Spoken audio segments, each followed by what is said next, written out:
بسم اللہ الرحمن الرحیم۔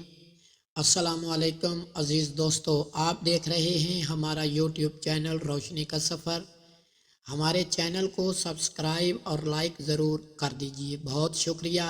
آئیے چلتے ہیں اپنے واقعے کی طرف۔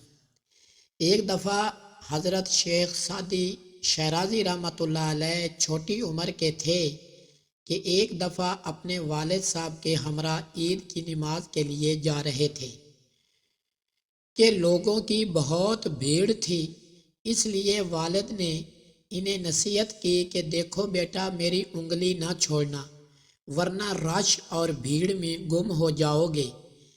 لیکن راستے میں ننھے سعدی نے والد کی انگلی چھوڑ دی اور کھیل کود میں مشغول ہو گئے، جیسا کہ بچوں کی عادت ہوتی ہے۔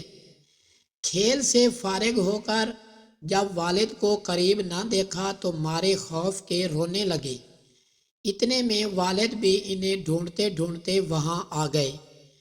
کان کھینچتے ہوئے جھڑک کر فرمایا کہ نا سمجھ بچے، میں نے تمہیں کہا نہیں تھا کہ میری انگلی مضبوطی سے پکڑے رکھنا، لیکن تم نے دھیان نہیں کیا اور میرا کہا نہ مانا اور پریشانی ہوئی۔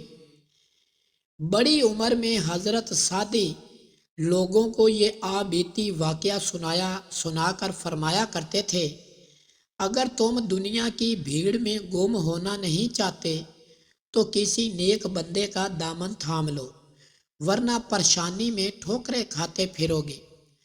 جو بزرگوں کا دامن چھوڑ دیتا ہے وہ یوں ہی بھٹکتا رہتا ہے۔ ایک دفعہ سعدی اپنا واقعہ یوں بیان فرماتے تھے کہ ایک دفعہ میرے پاؤں میں جوتا نہ تھا اور جیب میں کوئی پیسہ بھی نہ تھا کہ اس سے میں جوتا خرید سکوں۔ ننگے پاؤں جا رہا تھا اور دل ہی دل میں کہہ رہا تھا کہ خدا نے میرے نصیب کتنے خراب بنائے۔ اسی حالت میں چلتے چلتے کوفہ کی جامع مسجد میں جا پہنچا۔ وہاں ایک آدمی کو دیکھا جس کے پاؤں ہی نہ تھے۔ میں فوراً خدا کے حضور سجدے میں گر گیا اور خدا کا شکر ادا کیا کہ جوتا نہ سہی، خدا تعالیٰ نے مجھے پاؤں تو دے رکھے ہیں۔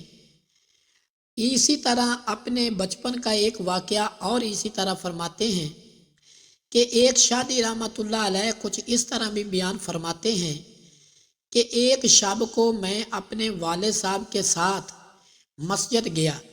میرے والد ساری رات وہاں عبادت کرتے رہے، ان کے ساتھ میں بھی نماز میں مشغول ہو گیا۔ ہمارے نزدیک چند آدمی گہری نیند سو رہے تھے۔ میں نے والد صاحب سے کہا کہ یہ لوگ ایسے سو رہے ہیں جیسے مر گئے ہوں۔ کسی نے نماز پڑھی اور نہ ہی دعا کی۔ والد نے کہا بیٹے، اگر تو بھی نوافل نہ پڑھتا، باقی ذکر نہ کرتا اور ان لوگوں کی طرح سو جاتا تو اس سے بہتر ہوتا کہ تو ان کی برائی بیان کر رہا ہے، یعنی غیبت کر رہا ہے۔ اس لیے عزیز دوستو، کسی کے عیب نکالنے سے پہلے اپنے گربان میں ضرور جھانکنا چاہیے۔ ہم اپنی غلطیوں کو بھلا کر دوسروں کی غلطیوں کو زیادہ نوٹس کرتے ہیں اور غور و فکر کرتے ہیں۔